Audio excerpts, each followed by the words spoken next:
kii laga soo tarxiilay inaad cayda inaga daayo macnaha xagga kale kuwan ilaahay baa caay anu macaayina ka baxniyo salibobow meega iga dhex baxniyo adoo tarxiil ku maqan tarxiil waryaa oo meel garoowa lagaa soo tarxiilay oo kiniisad maanta ku dhex nool yurub ku taalla oo qaxootinimo miyaa dad qaxooti ku caay rag baasaboorro maraykana jeebka ku haysta oo shaqaysanaya miyaad qaxootinimo ku caay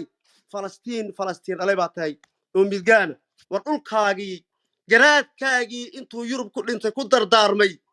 waryaa ayaa carra dhul bahanta lagu aasi waayey sallamadow iyo biciida caawa ku tul fadhida waryaa maxaa isaaqii iyo door iskaga sii dayn dhulkaagii oo dhan xidhxidh aaway cayn aaway waryaa aaway nacdal baa hooyadaa ku taala ani deegaankii isagoo xola ree cabdilla adoo ku boodbooday ku arkay waryaa ma inaan bayd kale ayaad moodaysaa waryaa midgaan yahu midgaan ku dhalay harti ri haddii ay daba leedahay baa layidhi ri haddii ay daba leedahay sayn haddii leedahay futadeeday ku qarsan lahayd harti haddii uu wax kuu tari waxaan ku garoowe 12 kilomitir ee isaaq u fadhiyo ayuu iska dulkicin lahaa midgaan yahu midgaan ku dhalay adigu marna koon dhan baa tahay tarxiil lagaga soo kaxeeyo garoowe marna hargeysa tarxiil lagaga soo kaxeeyaa tahay waryaa hooyadaa iyo gabadhiinnu si xor ah uma dhex mari karta laascaanood midgaan yahu wasiilka hooyada baa gabar ka ashay ilaalii ku dhashay كان dumarka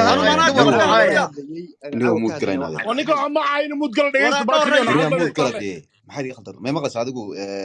magaciis ma maqlasha magaciisu garaad anu gabar hata ma caayin ina adeerow waxa weeyaan haduu ilaahay ku reey wax gabadha afkaaga wad ka fogeynaysaa magaceeda xataa ka qaatay garad waa kugu qaatay waryaa caarkiinii baa xornimo iyo ku noolaan la waraa dirac iyo goorgorad nimcaano mar ma ku sheegaa warsiilka hooyada iyo nimcaanba wasa muudka Falastiin waxaan laga digay hooyadaadii hooyada iyo kiniisadaad ku dhex nool waxaan de hoos waraa mid ma ku sheegaa ina adeerow de waan ku hadlay waxaad gabar baan caayada wax leeyahay waxaas mudan baa dumarka caydooda hadda imika qaar hoos jooga carraya hadda imika hoos jooga carraya warmuudka siilka hooyada was hadii gabar la caayad waxaas mudan baa bilaabaya cayda hablaha inaad waxaas waraanu muudka anu gabar ma caayada wax naga qaban nimcaanow